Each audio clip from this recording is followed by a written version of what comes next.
humble abode. So, Nicholas, the producer and filmer, wants me to answer some questions. So, he wants it on film, so I guess you get to hear it first, right here. So, he's calling it Case 1. Not sure why, when it wasn't our first case, but that's okay. Case 1, the Voodoo family in Trumbull, Connecticut. What was the first sign or symptom that made this family realize that they were dealing with something far beyond ordinary family friction or stress? Well, seeing as how you do the scouting and you find out what's up with them and observe them before you say they need my help, that should be a question for you to answer.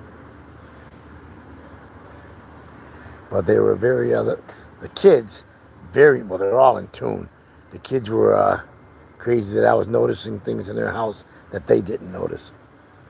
Question number 2. How did navigating traditional voodoo practices and generational attachments change the way you and Biff to approach the spiritual defense? You and Biff. Who's the other question for it? How did navigating traditional voodoo practices and generational attachments change the way Biff had to approach the spiritual defense? Are you sure that that's not a question for the family and not for me? Because I don't do voodoo practice. I follow Christ and his Father and the Holy Spirit, and we just take care of and clean up the mess that other people start. Question number 3. What was the most tense or intimidating moment during the initial walkthrough of the home?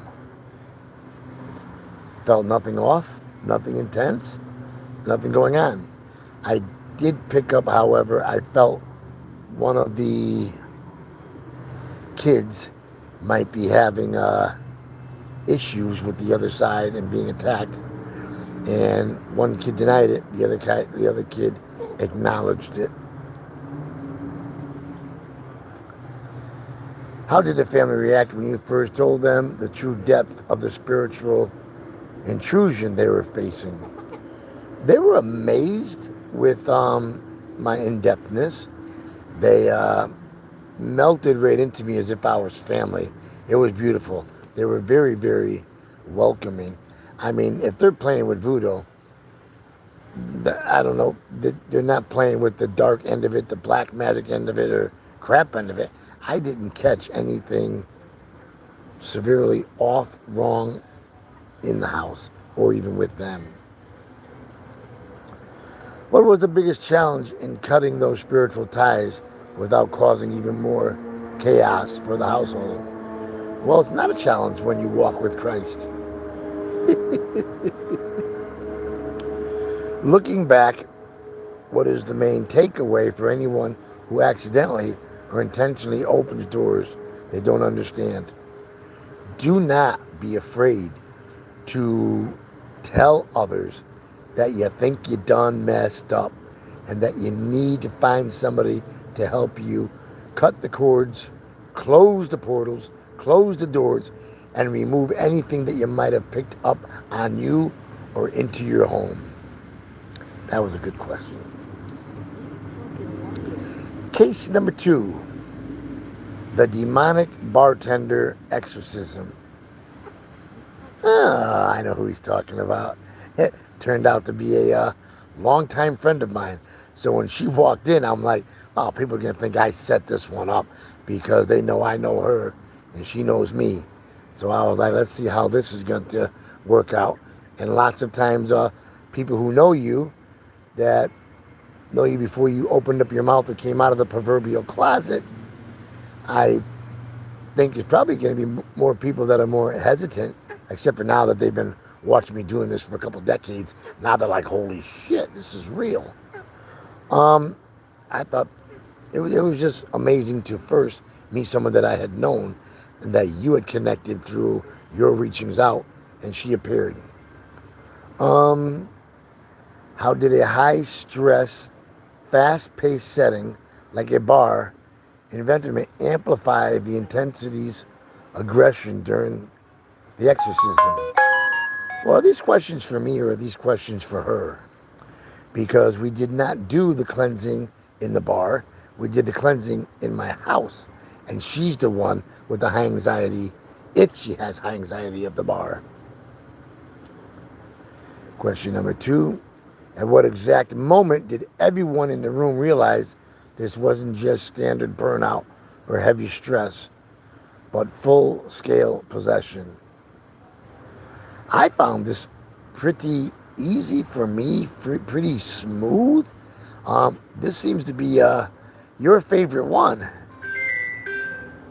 This seems to be your favorite one, which is you have your reasons as to why this one was your favorite one. I felt everything went smooth. Question 3. What was the most physically volatile or unpredictable part of dealing with someone whose daily environment was already so intense?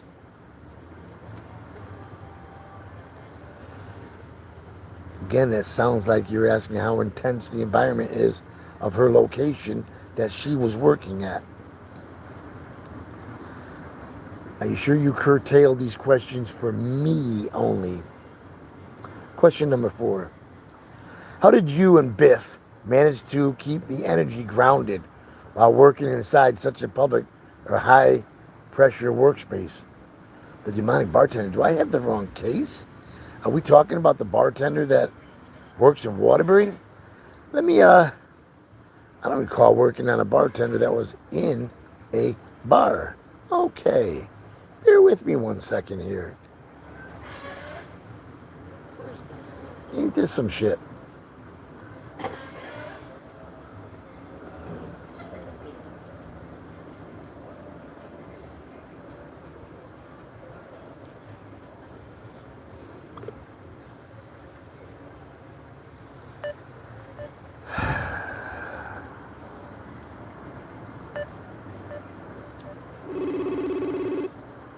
Calling Nicholas.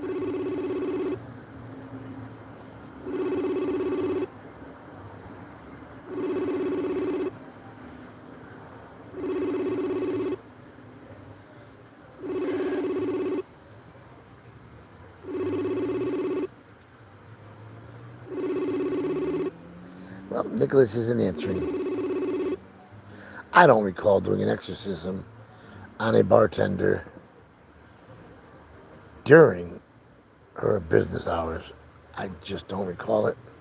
I mean, I have done quite the many, but I think I would recall someone taking the time off of their work to do that. All right. What made the bartender's specific reaction and resistance during the clearing stand out? I'm just going to assume it was still the other bartender that bartends in Waterbury on South Main Street.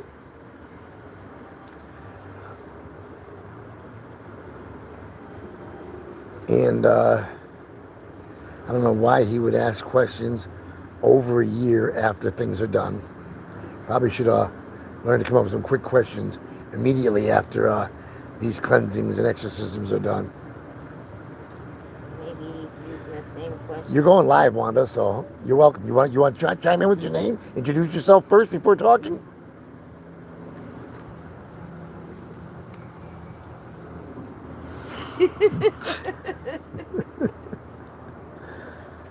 Alrighty then.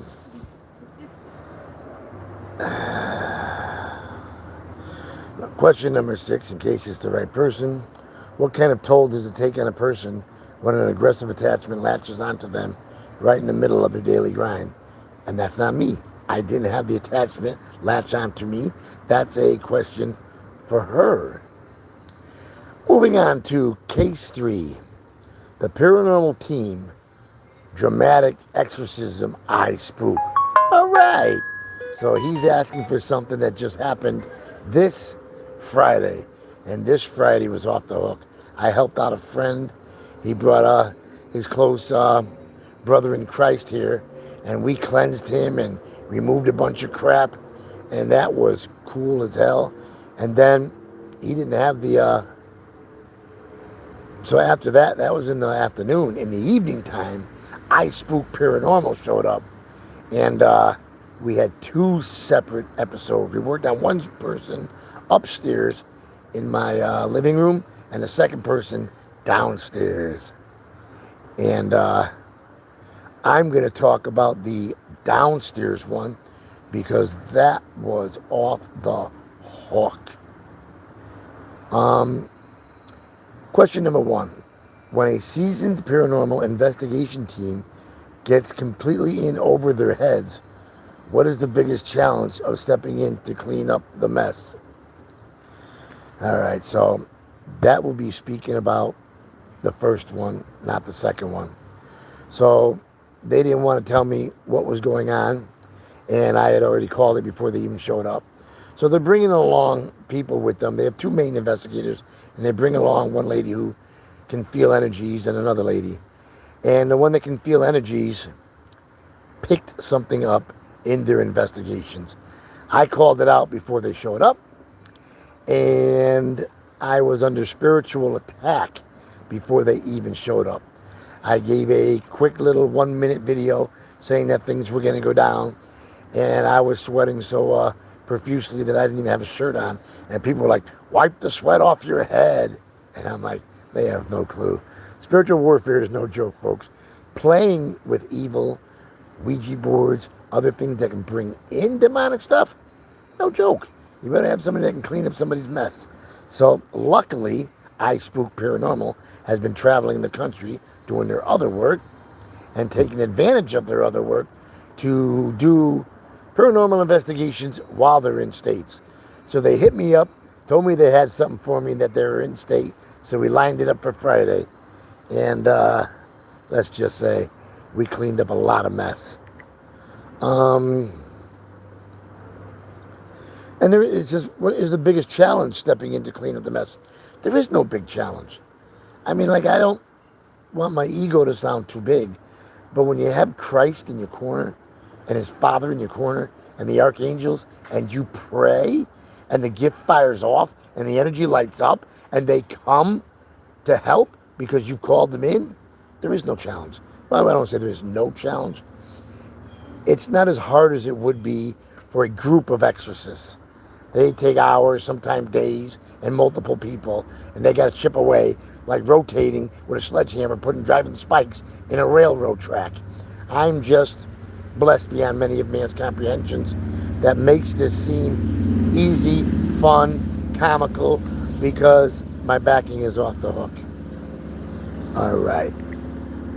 Question number 3, with the dramatic exorcism of I Spook. And it actually was dramatic. It was pretty cool. It's on my YouTube, so you can. I actually finally uploaded. I actually posted it just today. It'll be I Spook Paranormal Team episode 1. They recorded episode 2. Wow.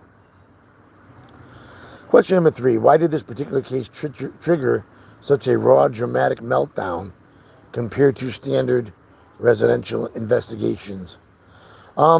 Because both of these people, upstairs and downstairs, had overlapping souls, otherwise known as DIDs, dissociative identity disorder. They say it's an incurable disease. It's not a disease. It's a phenomenon. You get attacked, traumatized, exploded, blown up in a fire. You freak out mentally. You can't handle a situation, so you abandon ship. When you abandon ship mentally, your soul is kind of leaving with you too. And you leave the door open for that which is out there walking around, jumps in there. Now, what jumped in? Something that thinks it's doing you good. Some of them try to use the excuse, I helped this person when they were in need of me and I showed up. No, they just couldn't handle the situation. They didn't call for you to help you. You jumped in there, and sometimes I'll just placate them and be, okay, well, your job is done. They're fine now. You got to go. And then we find out most of them are lost souls. They didn't cross over.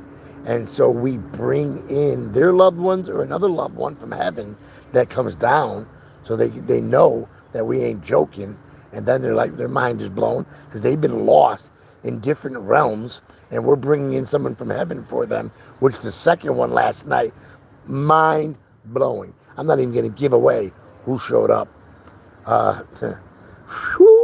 Number 2, off the hook, off the hook, off the hook. It's in the top 10 of thousands. Actually, I should call it number 1 because of the unexpected guest that appeared. Well, I got sidetracked. I'm sorry. So the question was, so the dramatic meltdown is watching them being able to see in their own mind's eye the person who is lost that attached to them, and witnessing other people come in to help them and retrieve them and show them their way. That is so emotionally intense in a beautiful way. You have happy tears. That is like so beautiful. I don't even, you can't explain it. You have to be there watching to get the emotional charge. How difficult is it to maintain control of a room when other investigators are panicking and adding to the chaos? Well, there was nobody panicking. I think they were all gobsmacked, but none of them were panicking. The only one that was really got messed up was episode 1 upstairs, where her body went into a complete locked out, tight as a plank board, and she freaking dropped out, and all she could do was squeeze my hands with questions and answers. That was a trip. But they're seasoned. I didn't see nobody chimed in, nobody acted. I mean, I'm sure that their eyes were wide freaking open, and at the very end they were like, holy shit, you're the real deal. And I'm like, yeah, I know this here. I'm glad you could show up and see it for yourselves. So they're not a huge platform, but they're by no means a small platform. They got 11K, which is nothing to sneeze at. I haven't been promoting for views. I don't have a podcast. I do share my experiences and share things to let people know that this stuff is real. This stuff is no joke. So I get platforms out there that want to attack me, thinking that I'm doing it for views and for money. I am not on any platform that makes views or money. I'm just letting you guys know how real this stuff is, and you're welcome to invite me onto any podcast for the plethora of information and knowledge I have. What was the turning point during the exorcism where the heavy aggressive energy finally began to break?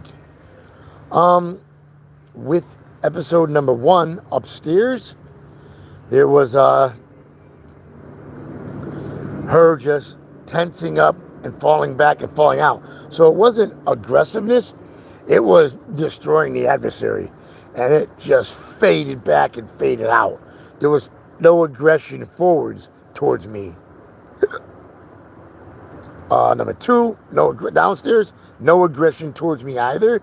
It just, so number 2 was heart-wrenching and touching. So as soon as I started working on her, I knew we had uncovered an overlapping vessel and soul right immediately. And I looked at it and says, you know that I see you. You didn't expect me to find you out here. And started crying and bawling. And I says, don't worry, we're not just going to kick you back into the dark and throw you back out there to wander around in the darkness. We are going to get someone in here to help you. I'm like, do you understand? And it kept giving me almost like the crying, but with a 1,000-yard death stare, like you want to look through me but not at me, because it was probably shocked that I uncovered it so quickly. And then finally it nodded its head yes. And that one is off the hook. I am not even going to drop out too many things about that one, because that has to be seen, really, to truly believe. What major lesson does this chaotic case level behind for the... All right, so I don't like his wording. I think that almost everybody in this business are amateurs. So for this individual give me a question. What major lesson does chaotic case leave behind for the other amateur or professional teams, thinking they can handle heavy demonic forces unprepared? A lot of people are probably not aware. They're out there just happy-go-lucky, freaking looking for either a poltergeist to make a noise for them, knock, knock back, or they're looking for a spirit that's lost, or they're looking for a spirit that just doesn't want to leave, and screw you, this is my place, I'm not going to any other place, I'm staying here. I don't think that everybody believes in angels and demons. They believe in spirits, a lot of these people that do this here, but I don't think they believe how heavy and how real angels and demons are. And lesson learned. I see some of these teams out there playing with Ouija boards, playing with the cards, playing with the pendulums, playing with all sorts of stuff that if you're not a seer, then you don't know who you've manifested and who is manipulating or doing what or answering you. I don't talk to the other side directly. Imagine that. All of these years connected to the other side and, well, to heaven, to Jesus, to God, to people like that I do. I have not spoken with a spirit myself personally because I believe that a voice can be disguised. So when I cleanse the vessel and connect people directly with their loved ones on the other side, they can see them, they can recognize them for who they are, and take it from there. And then once I open up the gates to heaven, they can have a family reunion. They can just start bringing in all the other members that are up there as well. Mind-blowing stuff. You have to see it to believe it. I mean, I'm talking and all you're probably hearing is yada, yada, yada, yada, yada. Sure. Trust me, it's real. I wept like a baby because who am I to be so blessed out of 8 billion people in this world? So, only have a couple people here, which is fine. Anybody has a question before I close this out, ask me a question, because that was all he had, was 6 questions, and it didn't seem like it was specifically pointed at me, but yet at me and a person I was working on. So, any questions? If yes, put a thumbs up to go up the screen.